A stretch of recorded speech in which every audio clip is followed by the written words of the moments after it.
Hello and welcome to 3D modeling video number 115. So as I was doing my daily warm-up, I thought why not review some things that we've learned about topology.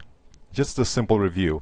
The thing is that when you create a bunch of videos, a lot of the ideas can kind of mix together and you can lose some of the clarity because you have so many ideas and so many words being spoken in so many videos. So here's going to be a review on topology.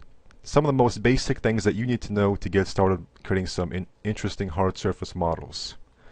So I'll just go ahead and hide this. Alright, so I'll just start with what I usually start with, a plane. I think this is the best way to start with, just one length segment and one width segment. I'll just put it right here and center it. And I'll just go right here under object color and just give it a gray material here. Okay, so the best way I think to start modeling something is just to go ahead and select some edges, ring, insert a ring, set how many segments you want. If you want something more complex, you can go ahead and increase number of segments, and then you can go on from there. And of course, let's go ahead and set up our symmetry modifier. I'm just going to go ahead and insert a loop through here and apply the symmetry modifier. Press G to turn off the grid. So I'll just go ahead and lift this up a little bit off the grid. So all these edges that we've inserted allow us to add more details. So with these polygons here, I can go ahead and inset and then bevel upwards or inwards to create some nice little detail here. Alright, let's go ahead and apply a turbo smooth modifier. Let's go ahead and turn on ice line display.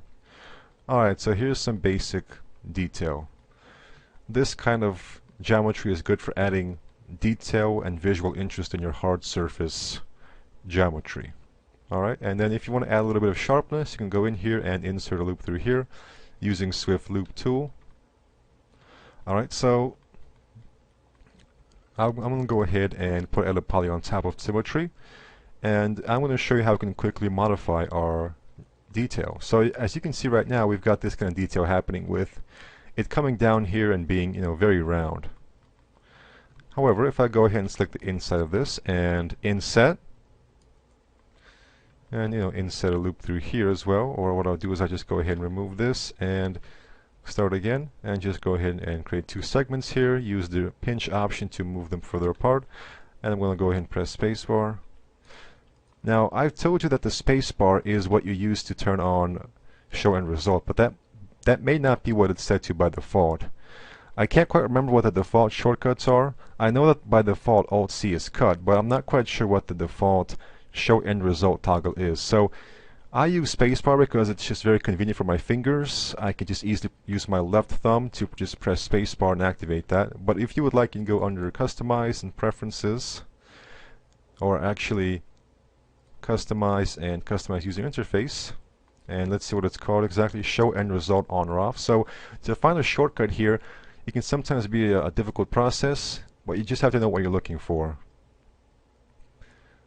If you're looking for stuff up here under Graphite Modeling Tools, it may be under Poly Tools. And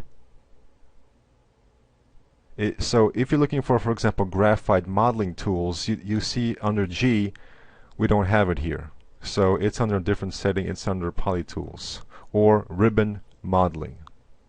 So let's go ahead and find Show End Result On or Off. We'll just go under Main UI, All Commands.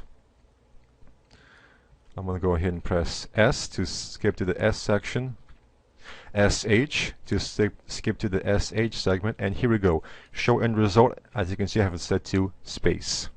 And just go ahead here and set a new hotkey. You can press space, for example, and then go ahead and save it, and then go ahead and load it. I find that if you just set the shortcut, it might not work right away. Be sure to save and then load up your shortcut configuration. So this is how you can set it to be space right here.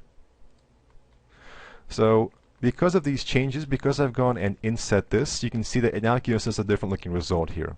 Whereas this result here is kind of smooth in the middle, here it's a hard edge here, which just gives us a different variation of the same detail. So this is how you can go about adding variation to your details. It can sometimes be as